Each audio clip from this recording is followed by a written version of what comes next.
YouTube ప్రజలారా, మీకోసమే ఈ ప్రత్యేకమైన సమాచారం. మీకు తెలుసా, అసలు వారాహిమాత ఎవరు?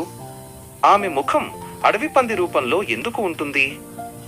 వారాహిదేవికి రాత్రి వేళల్లోనే ఎందుకు పూజలు చేస్తారు? వారాహి అమ్మవారిని పూజిస్తే ఎలాంటి శక్తులు లభిస్తాయి?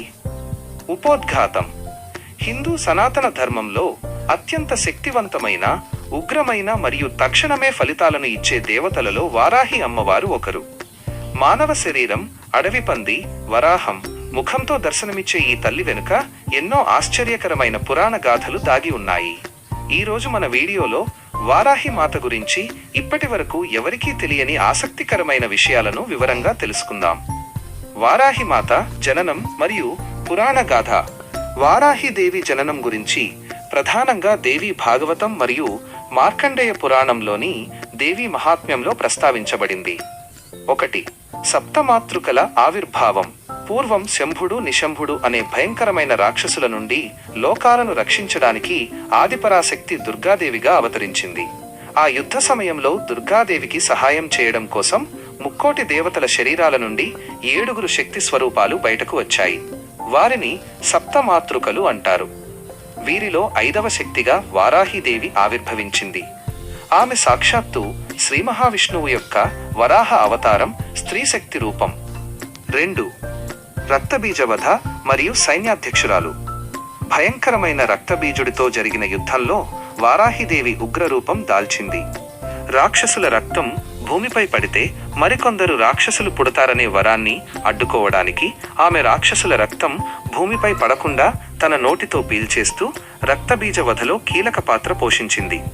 అలాగే భండాసురుడిని వధించేందుకు లలితా త్రిపురసుందరి దేవి రంగంలోకి దిగినప్పుడు వారాహిదేవిని తన సర్వసైన్యాధ్యక్షురాలిగా దండనాథ నియమించింది.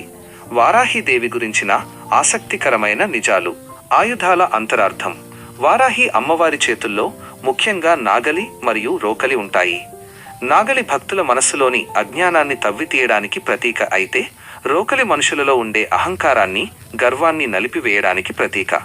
రాత్రిపూట పూజలు. వారాహిదేవి రాత్రి వేళల్లో విశేషంగా మేల్కొనే తంత్రశక్తి. అందుకే ఈమెకు అర్ధరాత్రి 11 గంటల నుండి తెల్లవారుజామున 3 గంటల మధ్య చేసే పూజలు అత్యంత త్వరగా ఫలితాలను ఇస్తాయి. ముఖ్యంగా ఆషాఢ మాసంలో వచ్చే గుప్త నవరాత్రులు ఈమె పూజకు ప్రసిద్ధి. వాక్ సిద్ధి మరియు శత్రునాశనం. వారాహిదేవిని వాగ్దేవత అని కూడా పిలుస్తారు. ఈమెను నిష్ఠతో పూజించే భక్తులకు వాక్ సిద్ధి లభిస్తుంది. కోర్టు కేసులు, వ్యాపార పోటీలలో శత్రువుల నుండి ఇబ్బందులు పడేవారికి అమ్మవారు తక్షణ రక్షణ కలిగిస్తుంది. భూమికి అధిపతి. వారాహిదేవి భూమికి, గృహ నిర్మాణానికి అధిపతి. సొంత ఇల్లు కట్టుకోవాలనుకునేవారు, భూ వివాదాలలో చిక్కుకున్నవారు వారాహి అమ్మవారిని నమ్ముకుంటే త్వరలోనే భూయోగం పడుతుంది. వారాహి గాయత్రి మంత్రం. వారాహిదేవి అనుగ్రహం కోసం భక్తులు పఠించే ఈ మంత్రం అత్యంత శక్తివంతమైన రక్షణ కవచంలా పనిచేస్తుంది. ఓం మహిషధ్వజాయై విద్మహే దండహస్తాయై ధీమహి తన్నో వారాహి ప్రచోదయాత్. ఈ మంత్రాన్ని ప్రతిరోజు ఉదయం లేదా సాయంత్రం భక్తితో జపించడం వల్ల మానసిక ప్రశాంతత లభిస్తుంది మరియు ఎటువంటి ఆపదలు రాకుండా రక్షణ లభిస్తుంది. పూజా విధానం మరియు నైవేద్య విశేషాలు. వస్త్రాలు మరియు పూలు. అమ్మవారి పూజకు నీలిరంగు లేదా ఎరుపు రంగు వస్త్రాలు, అలాగే ఎరుపు మందారాలు ఉపయోగించడం శ్రేష్టం. నైవేద్యం. వారాహిదేవి భూమికి సంబంధించిన దేవత కాబట్టి భూమిలో పండే దుంపలు, చిలగడ దుంపలు, కందగడ్డ ఉడకబెట్టి నైవేద్యంగా పెట్టాలి. వీటితో పాటు ఉల్లిపాయ, వెల్లుల్లి లేని పులిహోర, పానకం, మిరియాల పెరుగు, అన్నం అమ్మవారికి అత్యంత ప్రీతిపాత్రమైనవి. దీపారాధన.